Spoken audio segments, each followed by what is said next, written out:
Vous décririez certainement un porc, épique comme étant hérissé de pointes, dangereux et extrêmement colérique, n'est-ce pas? Mais que diriez-vous si je vous disais que ces créatures ont un côté tout à fait différent? Dans certaines régions du monde, on les élève. Et les Chinois ont le potentiel de gagner 20 millions de dollars aux États-Unis grâce à leur élevage. Préparez-vous à être étonné, car les porcs épiques ont bien plus de valeur qu'on ne le pense. Élever des porcs épiques et peu, être plus simple qu'on ne le pense. De plus en plus de gens pensent que c'est plus facile que d'élever des cochons. Les conditions de vie de ces créatures robustes n'ont pas besoin d'être compliquées. Un grand enclos en terre, sans plancher, suffit souvent à assurer leur confort. Cependant, les porcs, épiques, sont naturellement attirés par l'évasion et sont plutôt doués pour cela. Il est donc essentiel de leur fournir le renforcement approprié. Des barrières et des clôtures robustes et sécurisées garantissent leur sécurité à l'intérieur. L'élevage de porcs épiques peut être à la fois gérable et gratifiant si les précautions nécessaires sont prises et un entretien minimal est assuré. Les porcs épiques apprécient une combinaison d'environnements clairs et sombres. Leurs cages doivent donc comporter des zones ouvertes et ombragées. Cela les protégera de la lumière directe du soleil et de la pluie. L'utilisation de ces cages, lorsqu'elles sont correctement installées, crée un environnement sans stress où les porcs épiques peuvent s'épanouir, ce qui rend leur élevage nettement plus efficace et plus facile à gérer. Les porcs épiques sont marqués à la bombe de peinture par les éleveurs afin de faciliter leur suivi et leur gestion. L'apparence des porcs épiques blancs est à la fois rare et remarquable. Dans la plupart des cas, leur coloration distinctive résulte d'une maladie héréditaire qui entraîne une diminution de la quantité de mélanine présente dans leur fourrure et leur piquant. Deux raisons principales expliquent la récolte des piquants de porc épiques. Ils sont appréciés des artisans pour leur capacité à produire des bijoux et des objets décoratifs, tandis que dans d'autres civilisations, ils sont utilisés à des fins médicinales. Leur alimentation étant étonnamment variée, les nourrir est une tâche non seulement simple, mais aussi vitale. La diversité des fruits, légumes et tubercules de ces animaux rend leur repas non seulement riche en nutriments, mais aussi diversifié.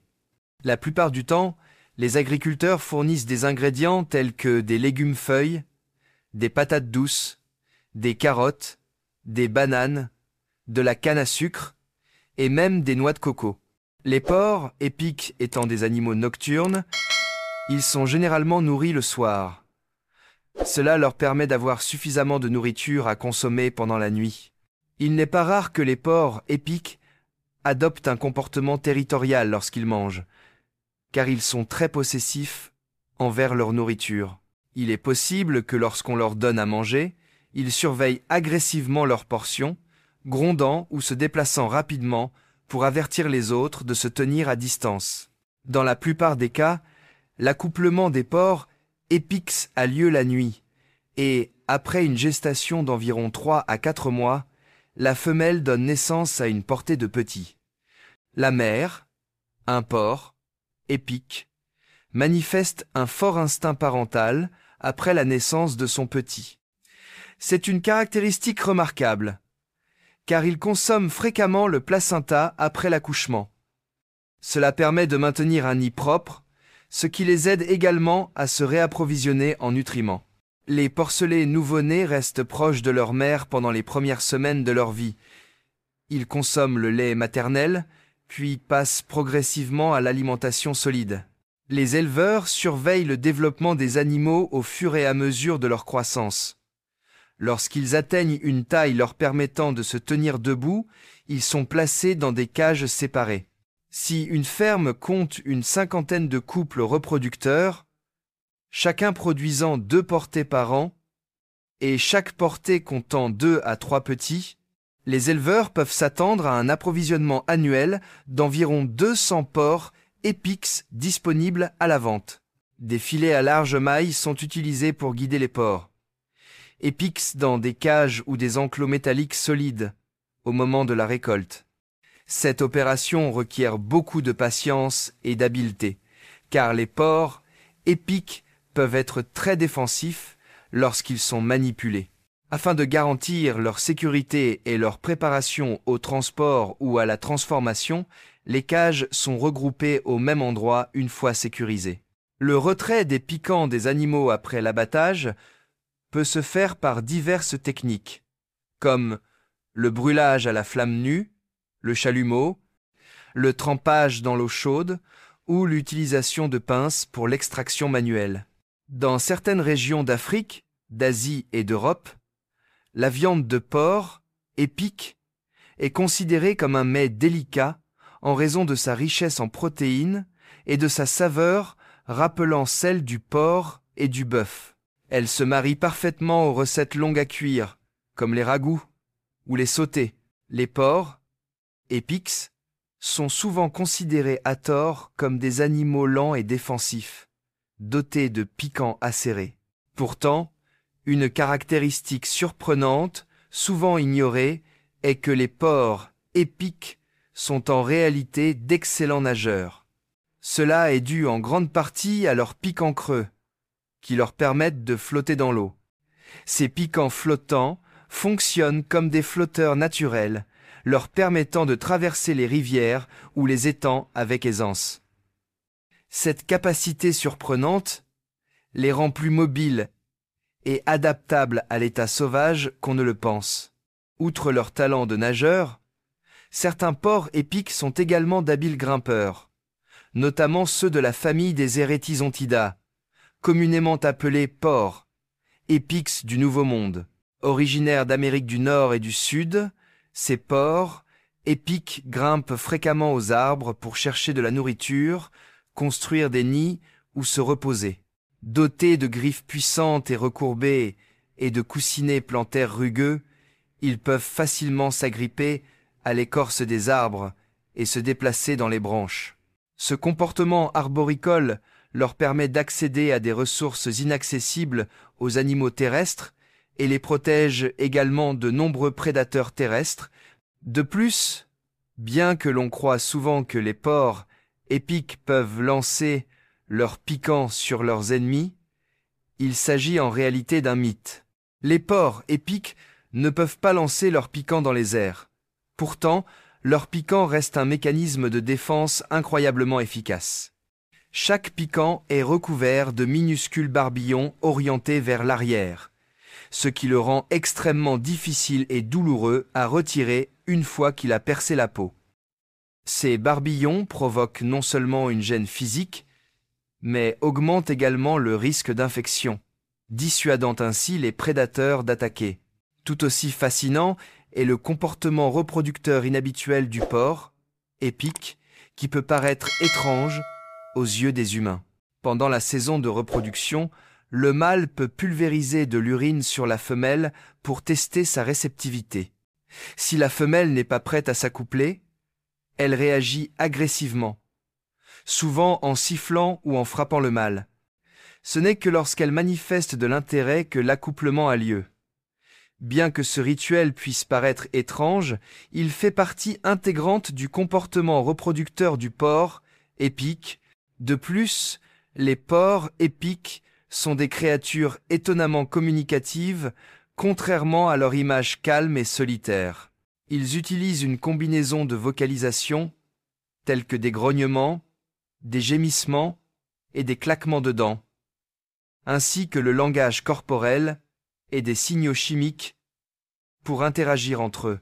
Ces formes de communication deviennent particulièrement perceptibles pendant la saison des amours ou les conflits territoriaux, où les porcs épics peuvent devenir plus bruyants et expressifs que d'habitude. Enfin, les piquants de porc épics ont même inspiré des innovations dans la technologie médicale moderne. Des scientifiques étudiant les barbillons microscopiques des piquants de porc épics ont découvert que cette structure permet aux piquants de pénétrer la chair avec une force minimale, mais résistent à leur retrait grâce aux barbillons. Cette découverte a influencé la conception de nouveaux types d'aiguilles hypodermiques visant à minimiser la douleur lors de l'insertion, tout en maintenant résistance et stabilité une fois dans le corps. Ainsi, la nature a contribué au progrès de la santé humaine. Le tilapia du Mozambique peut être sélectionné pour vos objectifs de production. Sa croissance peut être plus lente que celle du tilapia du Nil, mais sa résilience et son adaptabilité lui permettent d'obtenir des rendements constants et durables, ce qui en fait une espèce fiable pour l'aquaculture. En fin de compte, sélectionner l'espèce de tilapia la plus adaptée à votre exploitation revient à bien connaître les conditions particulières de votre environnement d'élevage et à s'assurer que ces paramètres correspondent aux caractéristiques de l'espèce. En raison de sa faible sensibilité au stress, le tilapia du Mozambique est un excellent choix pour les environnements aquacoles difficiles. Le monde du tilapia bleu et d'autres variétés de tilapia est sur le point d'être exploré. Alors, commençons. Le monde de l'aquaculture est extraordinairement vaste et diversifié, et le tilapia bleu, également connu sous le nom d'Oreochromis oreu, est incontestablement l'une des espèces les plus remarquables. La capacité de cette espèce à supporter des températures inférieures à celles de ses congénères lui a valu une réputation remarquable. Le tilapia bleu peut grandir jusqu'à 13 degrés Celsius, contrairement à la plupart des tilapias qui préfèrent les eaux chaudes entre 25 et 35 degrés Celsius. De ce fait, il constitue un excellent choix pour les exploitations aquacoles situées dans des régions au climat plus doux. Les systèmes d'aquaculture en recirculation, plus souvent appelés RAS, sont particulièrement adaptés au tilapia bleu. Une autre caractéristique unique de cette espèce. Efficace et respectueux de l'environnement, ces systèmes qui recyclent et filtrent l'eau au sein de la pisciculture connaissent un succès croissant. La polyvalence et la robustesse du tilapia bleu en font un excellent choix pour ce type d'installation, contribuant ainsi à sa popularité croissante auprès des aquaculteurs. Il est important de noter que la famille du tilapia ne se limite pas au tilapia bleu, du Nil ou du Mozambique. On trouve un large éventail d'espèces dans le monde, chacune possédant ses propres qualités distinctives. Par exemple, le tilapia rouge est très apprécié pour sa couleur attrayante et constitue une option populaire tant pour la production alimentaire que pour l'ornementation. Il existe ensuite les hybrides des tilapias, issus de croisements entre différentes espèces de tilapia et combinant généralement les caractéristiques les plus recherchées chez leurs parents. Ceux-ci peuvent offrir des taux de croissance améliorés, une meilleure résistance aux maladies ou d'autres caractéristiques recherchées, selon le croisement utilisé.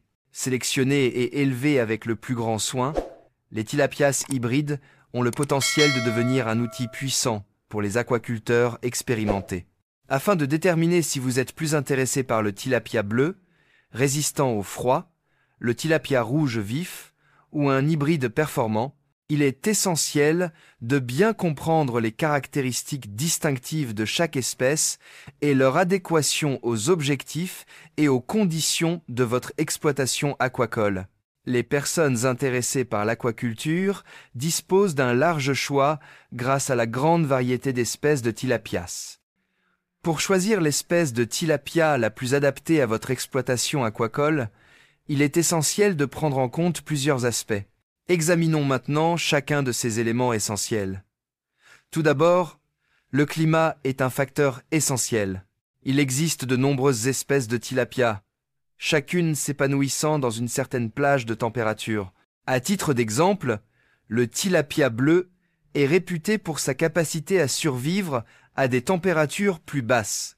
Il est donc essentiel de bien connaître l'environnement de votre région et de choisir une espèce capable de s'y épanouir. Il est également important de prendre en compte la qualité de l'eau de votre élevage. Certaines espèces, comme le tilapia du Mozambique, peuvent être résilientes et survivre dans des conditions aquatiques difficiles, notamment en eau saumâtre. La demande du marché est le troisième élément à prendre en compte. Le tilapia du Nil, par exemple, est un choix populaire auprès des consommateurs et généralement accepté sur les marchés du monde entier. Un facteur important pouvant avoir un impact considérable sur la rentabilité de votre entreprise est de s'assurer que les espèces sélectionnées correspondent aux attentes du marché. D'autres aspects réglementaires sont à prendre en compte. Certaines juridictions peuvent imposer des limites ou des règles concernant l'élevage de certaines espèces de tilapia. Il est important de bien connaître ces réglementations afin d'éviter tout obstacle juridique potentiel à l'avenir. Enfin, vos objectifs de production doivent guider votre décision. Recherchez-vous une croissance extrêmement rapide ou une capacité d'adaptation à des conditions très variées? Chaque espèce présentant des avantages et des inconvénients, il est essentiel de sélectionner celle qui convient le mieux à vos objectifs agricoles. De plus, outre ces facteurs, une étude approfondie et des échanges avec des professionnels de l'aquaculture peuvent apporter des informations complémentaires précieuses. Grâce à cette analyse, vous pourrez analyser la compatibilité de plusieurs espèces de tilapia avec votre exploitation, ce qui vous permettra de prendre une décision éclairée. Lors du choix d'une espèce de tilapia pour l'élevage, il est important de garder à l'esprit qu'il n'existe pas de solution universelle. Tout comme chaque exploitation aquacole est unique, les espèces de tilapia disponibles le sont également. Il est important que votre décision soit judicieuse et adaptée à votre situation et à vos objectifs. Le choix de l'espèce de tilapia peut être un facteur déterminant pour le succès de votre aquaculture. En gardant toutes ces considérations à l'esprit, vous êtes sur la bonne voie pour prendre une décision qui contribuera au succès et à la pérennité de votre exploitation aquacole. Maîtriser l'élevage du tilapia exige une compréhension approfondie des nombreuses espèces et des caractéristiques propres à chacune d'elles. Dans cet article, nous avons approfondi le monde de l'élevage du tilapia. Nous avons abordé les caractéristiques d'espèces de tilapia bien connues, notamment le tilapia du Nil, le tilapia du Mozambique et le tilapia bleu, ainsi que d'autres espèces et hybrides. Pour sélectionner l'espèce de tilapia la plus adaptée à votre exploitation, nous avons également insisté sur l'importance de prendre en compte divers facteurs, notamment le climat, la qualité de l'eau, la demande du marché et vos objectifs de production. Il est essentiel de mener des recherches, de consulter des experts et de prendre une décision éclairée, en phase avec vos objectifs aquacoles. Gardez à l'esprit que chaque espèce présente ses propres avantages, mais aussi ses propres obstacles potentiels. Nous vous serions reconnaissants de prendre le temps d'interagir avec notre chaîne en visionnant cette vidéo, en vous abonnant et en laissant des commentaires pour partager vos expériences ou vos questions concernant l'élevage du tilapia. Nous vous remercions de votre participation à cet effort visant à maîtriser l'élevage du tilapia. Bravo pour votre réussite et votre souci du respect de l'environnement.